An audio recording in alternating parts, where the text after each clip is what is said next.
What's up mga kumari kong tigang? At since ngayon po ha mga kumari kong tigang ay full moon na naman. Ngayon po, April 13 po, full moon po ngayon. Ngayon po ha mga kumari kong tigang ay meron tayong i-share sa inyo isang napaka-powerful po na manifesting ritual na naman. Para kayo po'y makaakit pa rin ng mga bago at mga fresh na mga positibong enerhiya na maaaring makapagpadaloy na ng mga minimit-himit-hin nyo pong kaswertihan. Kasi ganyan po dapat ha mga kumari kong tigang. Kung kayo po'y talagang pinupugigi pa rin ng mga sinasabing mga negativities, mga misfortune sa buhay at kamalasan, yung talagang hindi na kayo talaga nilubayan ng problema ng kung ano ng mga kamalasan sa buhay po ninyo. Ganito po ha mga kumari kong tigang, gawin nyo po ito ngayon. Mamayang gabi, mga around 8:30 hanggang 11 po ng gabi, gumawa po kayo nito. Isang napaka-powerful po na manifesting ritual na pwede pong mag-manifest nga ng mga minimit-himit-hin nyo pong mga kahilingan. Ngayon po, full moon po ngayon ha mga kumari kong tigang. So ano ba yan? Yun na nga po ha mga kumari kong tigang. Kaya kung gusto nyo pong malaman kung ano po itong napaka-powerful pero simple-simple lamang naman pong pamamaraan, ritualan na pwede po natin gamitin para tayo po'y talagang daluyan na ng mga bagong kaswertihan, panoorin nyo lamang po ang video kong ito. Siya, go mga kumari kong tigang. Ang init kayo naman. Naku, sobrang init ha mga kumari kong tigang. Ako, sobrang Joseph.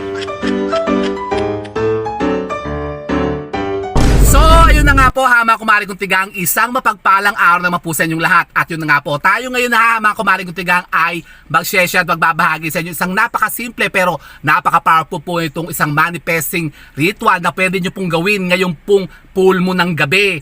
Ngayon po, April 13 po, full moon po ngayon, linggo po, at ngayon po ay Palm Sunday din.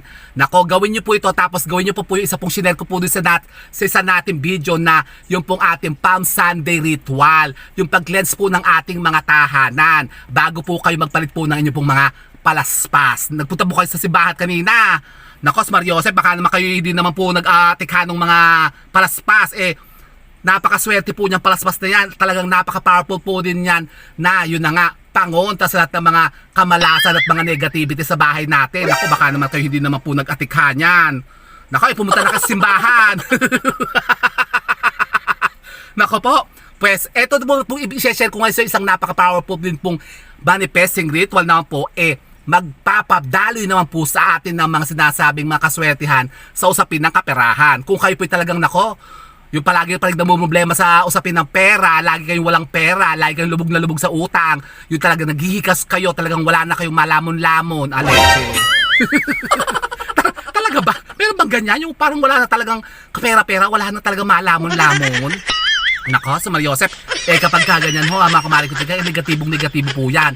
Pues, kontrahin po natin yan. At alam nyo ba, meron isang napaka-powerful po nga manifesting ritual tayo magagawa ngayon. Full moon po, kasi ito po yung napaka-powerful po talaga na makahikayat ng mga sinasabing ng mga bagong kaswertihan, mga bagong positibong enerhiya ha mga kumari kong tigang, para talagang tayo daluyan na ng swerte. Nako, Mario Joseph. So paano ba yan? Nako, napakasimple lang naman po ha mga kumari kong tigang. Dito po sa ating ritualan na ito ay may mga kakailanganin lamang po tayong mga sangkap. Tayo po maghahanda lamang po ng isang kandilang kulay pula. Pula? Opo, isang kandilang pula. Yung malit lang po, pwede naman po yung mga tillets na mga kandila o yung mga manipis lang pong mga kandila, yung sperma. Pero kailangan po yung kulay pula. Pero pag walang pula, huwag nyo nang gawin pag wala kang pula. Lakas pa rin, mag-init kaya mga kumari ko, huwag na kayo magtanong. Basta sundin nyo na yung sasabihin ko sa inyo, yun po ang gawin po ninyo. Maghahanda kayo ng isang kandilang pula ha mga kumari kong tigang. Bumili kayo sa tindahan, mayroon naman pong nabibili dyan. Tapos tayo din po maghahanda rin po ito. Isang piraso pong cinnamon stick at dahon ng laurel at kapirasong ribbon na pula. So ito po ha mga kumari kong tigang ang ating kandilang pula. Pagkatapos po ha mga kumari kong tigang, tayo din po maghahanda rin po dito ng isang pirasong cinnamon stick. Cinnamon stick ha mga kumari kong tigang. At dito po yung mangangailangan din po tayo ng isang pirasong dahon ng laurel. Dahon ng laurel ha mga kumari kong tigang, nasusulatan po natin ng ating pangalan at ang ating birthday. Ayan, tayo gagamit po ng panulat na kulay berde ha mga kumari kong tigang. Kasi ang berde po ay sumisimbolo naman po yan ng pera. Pera po kasi ang atakin po natin dito, kaya kulay berde pong panulat ang isusulat po natin dito sa dahon ng laurel. Susulat nyo po yung pangalan dyan, tsaka birthday po ninyo. Pagkatapos, ito po ay itatali lamang po natin dito kasama po ng ating cinnamon stick ng kapirasong ribbon na pula. Ayan, mga kumari kong tigang. So, paano ba ang pagganap nito? Ito nga po, mga kumari kong tigang, ay gagawin po natin ngayon, full moon. Pero kung mamimiss nyo naman po itong video natin ito, mga kumari kong tigang, pwede nyo pa rin naman po itong gawin sa susunod na full moon po. Sa full moon po ng May, ng June, July, August, September, and the succeeding months po, mga kumari kong tigang.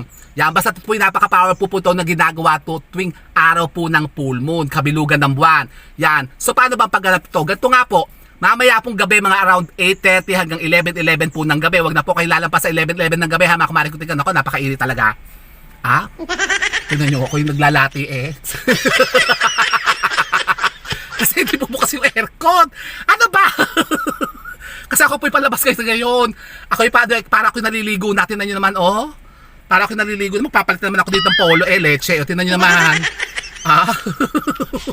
Kainit, leche! Ano ba? Umulan ka na nga.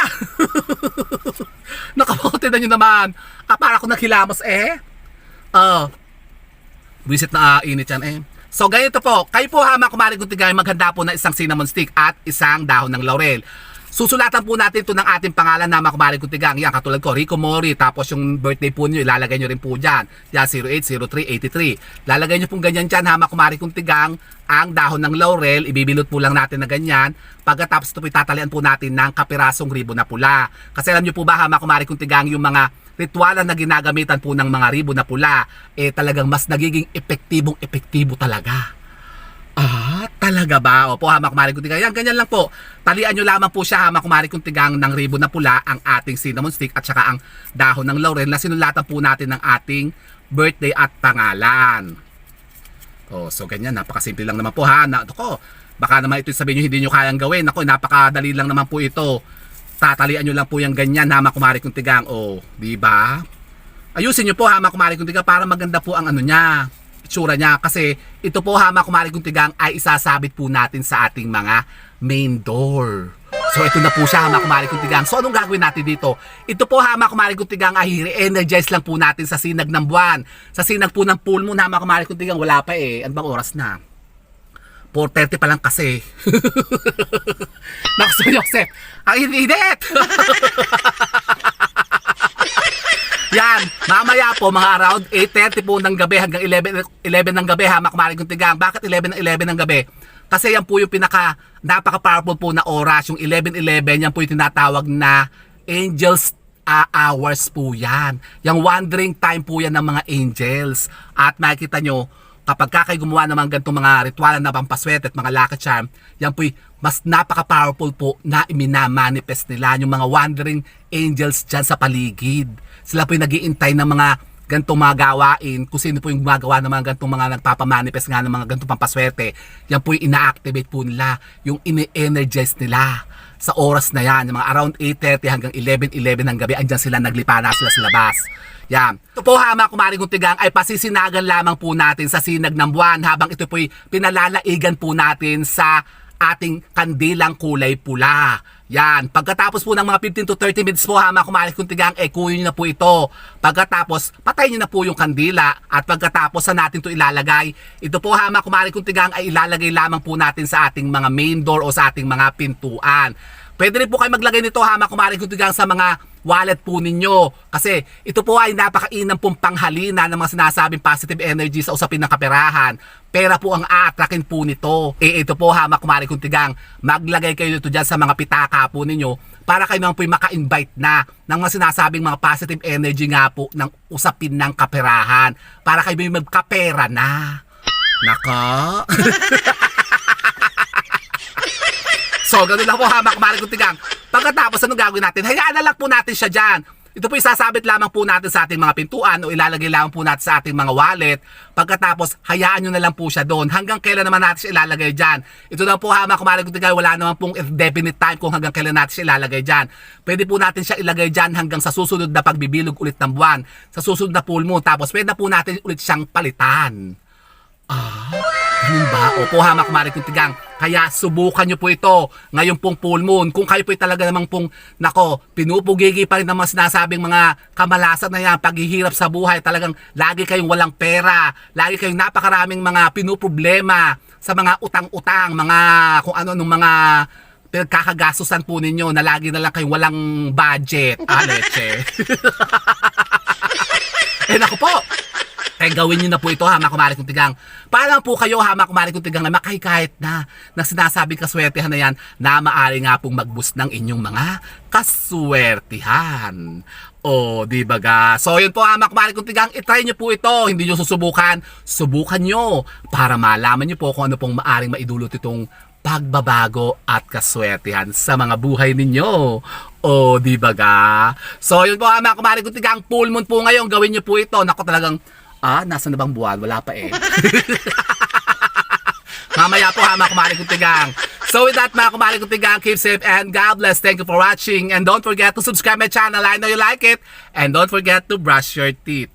Bye mga kumari kong tigang. Gawin nyo to. Naku, napaka-powerful po nito. Hindi kayo magsisisi dito.